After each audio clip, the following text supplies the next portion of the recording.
Itigil ang lahat. Huwag kang kikilos. Huwag kang magdedesisyon. At higit sa lahat huwag mong babaliwalain ang mensaheng ito. Virgo, kung naririnig mo ang mga salitang ito ngayon, hindi ito aksidente. May babalang bumabalot sa iyong kapalaran. Isang senyas na ipinadala mismo ng universo. May isang hakbang na balak mong gawin, na maaaring magbukas ng pinto sa liwanag, o tuluyang maghatid sa iyo sa pagsisisi. Hindi lahat ay pinapayagang makarinig ng mensaheng ito. Ngunit ikaw ang pinili. Manood hanggang dulo dahil isang maling desisyon lamang ang pagitan ng iyong kapayapaan at kaguluhan. Maligayang pagdating sa Cosmic Oracle Divine. Ang banal na espasyong pinagdudugtong ang karunungan ng mga bituin, ang bulong ng universo, at ang lihim na landas ng iyong kaluluwa. Dito, ang bawat salita ay may dalang panginginig. Ang bawat mensahe ay hindi hula, kundi paalala ng kapalarang matagal nang nakaukit sa iyo. Virgo, ikaw ay kilala bilang maingat, mapagmasid, at tahimik na matatag. Ngunit kahit ang pinakamaalam na isipan ay minsang nabubulag ng emosyon at pagod ng puso. Sa sandaling ito, binubuksan natin ang banal na tabing upang ihayag ang babalang nakalaan para lamang sa iyo. Makinig ng mabuti. Magtiwala sa iyong pakiramdam. At ihanda ang iyong sarili. Dahil kapag nagsalita ang universo, ang nakakaunawa lamang ang naliligtas. Virgo, matagal ka nang nakararamdam na parang may mali. Isang bigat sa dibdib na hindi mo maipaliwanag. Isang boses sa loob mo na paulit-ulit na nagsasabing, mag-ingat ka. Hindi ka nagkakamali. May enerhiyang gumagalaw sa paligid mo ngayon. Isang pagsubok na susukat sa iyong talino, pasensya, at pananampalataya. Hindi ito pisikal na panganib. Ito ay emosyonal at espiritual. May isang tao o sitwasyon na mukhang ligtas. Ngunit unti-unti kang hinihila palayo sa iyong tunay na landas. Hindi lantad ang panlilinlang. Ito ay nakabalot sa matatamis na salita at pangakong walang laman. Virgo, ikaw ay likas na mapagmasid. Ngunit sa pagkakataong ito, masyado kang nagtiwala sa lohika. At hindi mo pinakinggan ang bulong ng iyong kaluluwa. Napapansin mo ba ang mga paulit-ulit na abala? Mga plano na biglang hindi natutuloy? Mga desisyong lagi mong ipinagpapaliban? Ito ay hindi malas. Ito ay proteksyon.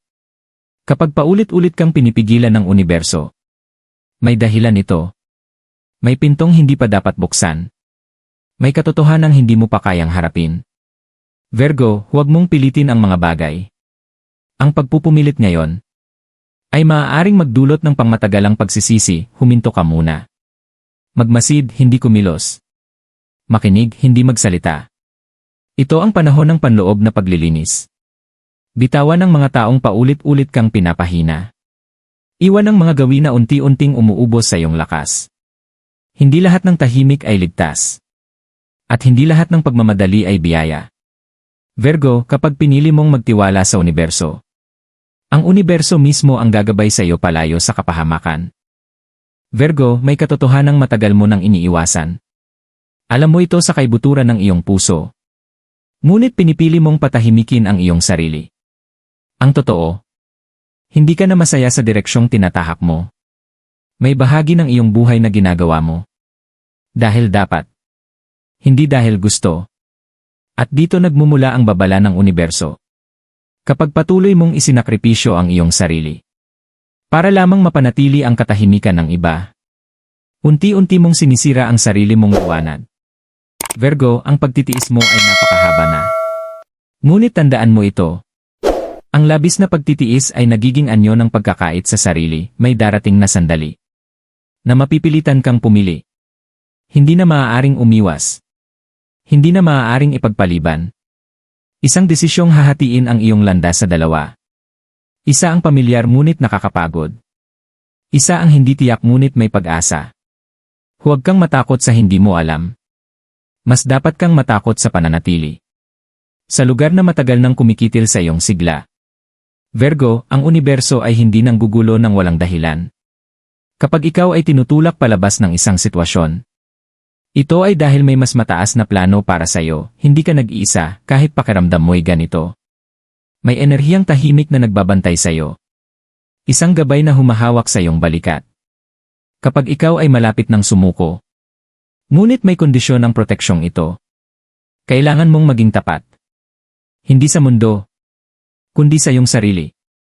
Sabihin mo sa sarili mo ang katotohanan. Aminin mo kung saan ka nasasaktan. At huwag mong ipagkait ang pahinga na matagal mo nang kailangan. Virgo, matapos ang babala, ay laging may liwanag. Kapag pinili mong sundin ang iyong intuisyon, makikita mong ang mga pintong matagal nang sarado ay unti-unting magbubukas. Ang kapayapaan ay hindi darating sa pagmamadali, ngunit darating ito sa katapangan. At sa sandaling piliin mo ang iyong sarili, mararamdaman mo ang gaan na matagal mong hinahanap, Virgo, kung narating mo ang bahaging ito. Isa lamang ang ibig sabihin. Handa ka ng magising. Ang babalang ito ay hindi upang takutin ka, kundi upang iligtas ka mula sa isang landas na hindi natugma sa iyong kaluluwa. Matagal mo nang dinadala ang bigat na hindi naman sa iyo. Mga responsibilidad na hindi mo obligasyon. Mga problemang paulit-ulit mong inaayos. Kahit ikaw na ang nauubos. Ngunit pakinggan mo ito ng malinaw. Hindi mo kailangang magdusa para patunayan ang iyong halaga.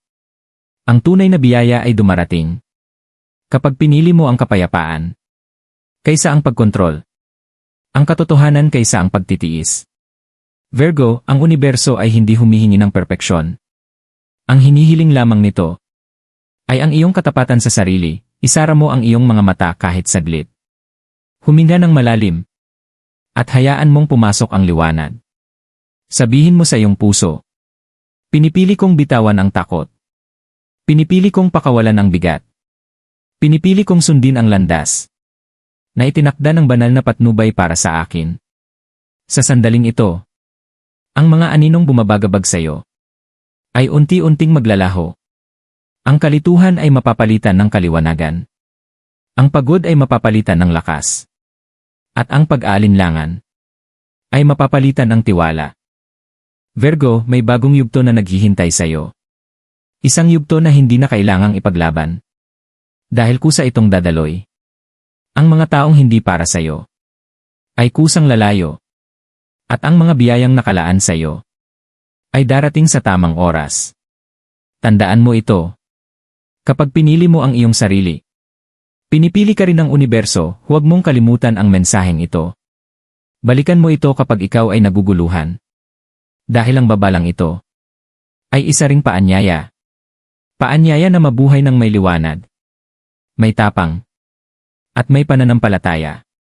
Virgo, ang iyong kaligtasan ay nagsisimula sa sandaling pinili mong makinig